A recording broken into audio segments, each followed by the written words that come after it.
ہمارے ایک بہت بڑے عظیم بزرگ ہیں جن کا میں اکثر ذکر کرتا ہوں، حضرت شیخ سعدی شیرازی رحمۃ اللہ علیہ۔ ایک بہت بڑا نام ہے۔ کائنات میں جو نعتیں سب سے زیادہ پڑھی گئی ہیں اور ہر مسلک کے لوگوں نے روز اول سے پڑھی ہیں، ان میں سے ایک شیخ سعدی کی نعت بھی ہے، بالغ العلا بکمالہ۔ کون سے مسلک کے لوگ ہیں یا کون سی مجلسیں ہیں یا کون سی مسجدیں یا مدرسے اور خانقاہیں ہیں جہاں پر شیخ سعدی کی اس نعت کو نہیں پڑھا جاتا؟ اجمی تو رہے اجمی، عرب میں بھی آپ چلے جائیں، عرب والے بھی کثرت سے جب نعت پڑھتے ہیں تو وہ شیخ سعدی کی اس لکھی ہوئی نعت کو پڑھتے ہیں کہ بالغ العلا بکمالہ کشف الدجی بجمالہ۔ اتنی مستند ہستی۔ اور یہاں میرے لیے ایک بڑی خوش نصیب بات ہے کہ میں جن ہستی کا ذکر کر رہا ہوں، حضرت شیخ سعدی کا، ان کی کتاب ہمارے درس نظامی کے نصاب میں پڑھائی جاتی ہے، گلستان سعدی۔ اور وہ کتاب جن سے میں نے پڑھی ہے وہ میرے استاد بھی یہاں پہ تشریف لائے ہوئے ہیں۔ یہ ذہن نصیب یہاں پہ حاضر ہیں، اللہ آپ کی عمر میں اور آپ کے عمل میں مزید جو ہے وہ برکت نصیب فرمائے۔ تو شیخ سعدی رحمۃ اللہ تعالیٰ علیہ نے اپنی اس گلستان سعدی میں حضور غوث الاعظم کا ذکر کرتے ہیں۔ کہتے ہیں کہ کعبۃ اللہ کے صحن میں حضور سیدنا غوث الاعظم کو دیکھا گیا۔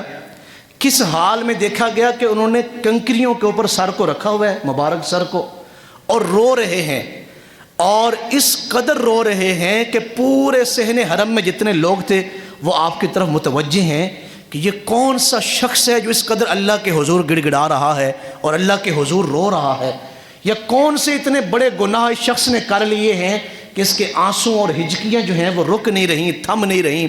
تو فرماتے ہیں جب آپ نے سر انور اٹھایا نا سجدے سے تو لوگ دیکھ کے حیران رہ گئے، وہ حضور سیدنا غوث الاعظم تھے۔ اور اللہ کے حضور کیا عرض کر رہے تھے، کیا فرما رہے تھے کہ یا اللہ مجھے معاف فرما دے، میرے گناہوں کو معاف فرما دے۔ اگر میرے گناہ معافی کے قابل نہیں اور میں سزا کا مستحق ہوں تو پھر قیامت والے دن عبد القادر جیلانی کو اندھا کر کے اٹھانا تاکہ میں نیک لوگوں کے سامنے شرمندہ نہ ہو پاؤں۔ کتنی بڑی ہستی ہیں اور اللہ کا خوف کس قدر ہے۔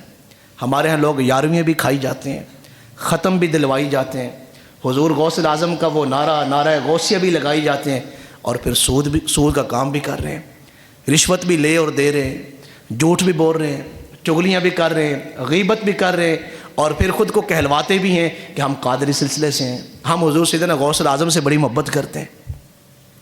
کتنی عظیم ہستی۔ آپ پیدائشی ولی ہیں حضور سیدنا غوث الاعظم، پیدائشی ولی۔ یہ بہت ولایت کی جو فہرست ہے، بہت کم ایسے لوگ ہیں جو پیدائشی ولی ہوں۔ اور آپ ولی کیوں نہ ہوتے کہ آپ کے والدین ہی بڑی نیک تھے۔ آپ کے جو والد ہیں ان کا کتنا مشہور واقعہ کہ آپ نے ایک نہر سے وہ سیب کیا اٹھا کے کھایا۔ آپ جانتے ہیں کہ وہ کتنے سال اس باغ میں بطور مزدوری کام کرتے رہے کہ میرے اس گناہ کو معاف کر دیا جائے۔ اور جب وہ مدت پوری ہوئی تو پھر آپ نے جب اس باغ کے مالک سے کہا کہ میری مدت پوری ہو گئی، کیا مجھے انجانے میں جو میں نے نہر میں آنے والا سیب کھایا ہے کیا مجھے اس کی معافی مل سکتی ہے؟ انہوں نے کہا نہیں جی ابھی معافی نہیں مل سکتی، میری ایک بیٹی ہے جو آنکھوں سے نبینی ہے، کانوں سے بہری ہے، ہاتھوں سے جو ہے وہ لولی ہے اور اپاہج ہے پاؤں سے، تمہیں اس سے شادی کرنی پڑے گی تب جا کے تمہاری اس غلطی کو معاف کیا جائے گا۔ میں ایک لمحے کے لیے آپ کی توجہ چاہوں گا، اس وقت آپ کے دل میں یہ خیال تو آیا ہوگا یار میں کیڑا بڑا گناہ کر بیٹھا، ایک سیب ہی کھایا ہے تو مجھے ساری زندگی کتنی بڑی سزا کہ میں ایک ایسی خاتون سے شادی کروں۔ ہمارے ہاں جو نوجوان بچے ہیں ان کے تو دماغ خراب ہے، اور ہماری نوجوان نسل برباد ہو گئی ہے، والدین سے رخ موڑ رہے نہیں میں تو اتنے بیاہ کرنا ہی نہیں، میں تو خود ہی رشتہ لبید ہے، میں اتنے بیاہ کرنا ہے۔ کئی خاندان اور کئی نسلیں تباہ ہو گئی کہ میں نہیں تھے بیاہ کرنا۔ یہ کون ہے؟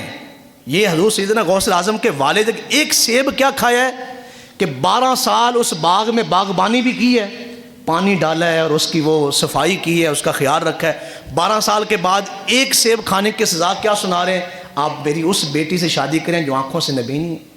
آپ کے دل میں خیال تو آیا ہوگا ایڈا بڑا گناہ تو میں نہیں کیتا جتنی بڑی مجھے سزا مل رہی ہے۔ لیکن اس کے باوجود بھی آپ نے قبول کیا. جانتے ہیں کیوں؟ کہ یہ جو دنیا کے گناہ ہیں اگر اس کی سزا یہیں پہ مل جائے تو یہ سستا سودا ہے, مجھے ان اعمال کی جو شرمندگی ہے وہ قیامت والے دن نہ اٹھانی پڑے.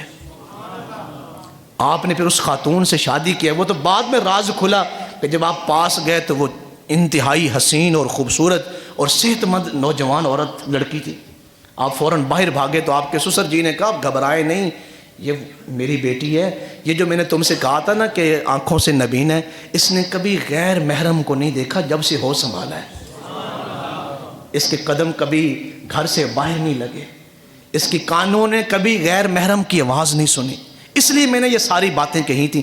اب جن کے والد اتنے نیک ہوں اور جن کی والدہ اتنی نیک ہوں تو وہاں بیٹے بھی تو پھر شیخ عبد القادر جیلانی جیسے پیدا ہوں.